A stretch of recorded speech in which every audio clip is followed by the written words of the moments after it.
एक दिन द्वारका के आकाश में एक गंधर्व, जिसका नाम गया गंधर्व था, भ्रमण कर रहा था। उसे क्या पता था कि उसकी एक छोटी सी गलती पूरी सृष्टि को संकट में डाल देगी। भ्रमण करते हुए अनजाने में उसने नीचे थूक दिया। दुर्भाग्य से वह थूक सीधे भगवान कृष्ण के हाथों में आ गिरा। जब वे सूर्य को अर्घ्य दे रहे थे, वह क्षण जैसे समय को थाम गया। यह अपमान इतना बड़ा था कि कृष्ण की आंखों में क्रोध की ज्वाला भड़क उठी।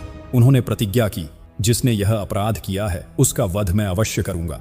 यह सुनते ही गया गंधर्व भय से कांप उठा। प्राण बचाने की आशा में वह भागता हुआ इंद्रप्रस्थ पहुंचा और सीधे सुभद्रा की शरण में गिर पड़ा। उसकी आंखों में आंसू थे, आवाज कांप रही थी। वह केवल जीवन की भीख मांग रहा था। सुभद्रा का हृदय पिघल गया। उन्होंने बिना एक क्षण सोचे वचन दे दिया, मेरा पति अर्जुन तुम्हारी रक्षा करेगा। जब अर्जुन को यह पता चला तो उन्होंने भी क्षत्रिय धर्म निभाते हुए अपने वचन को सत्य करने का संकल्प लिया।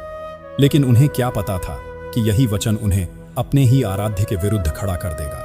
कुछ ही समय बाद कृष्ण स्वयं वहां पहुंचे। उनके हाथ में सुदर्शन चक्र घूम रहा था और आंखों में प्रचंड क्रोध जल रहा था।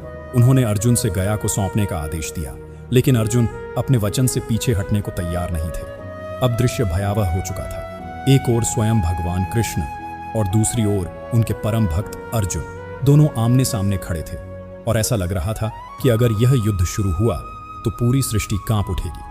देवताओं में भय फैल गया, मानो प्रलय निकट हो। तभी ब्रह्मा और शिव स्वयं प्रकट हुए। उन्होंने इस विनाशकारी टकराव को रोका और समाधान प्रस्तुत किया। कृष्ण अपनी प्रतिज्ञा पूरी करें, पहले गया गंधर्व का वध करें और फिर उसे तुरंत पुनर्जीवित कर दिया जाए। अर्जुन ने भारी मन से यह शर्त स्वीकार की।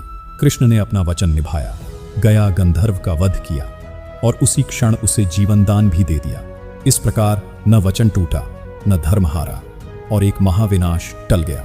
इस कहानी का गहरा संदेश यही है कि जब कभी धर्म के मार्ग पर चलते हुए अगर दो सत्य टकराते हैं, तब उनका समाधान किसी आक्रोश से नहीं, बल्कि बुद्धि, संतुलन और करुणा से ही निकलना चाहिए।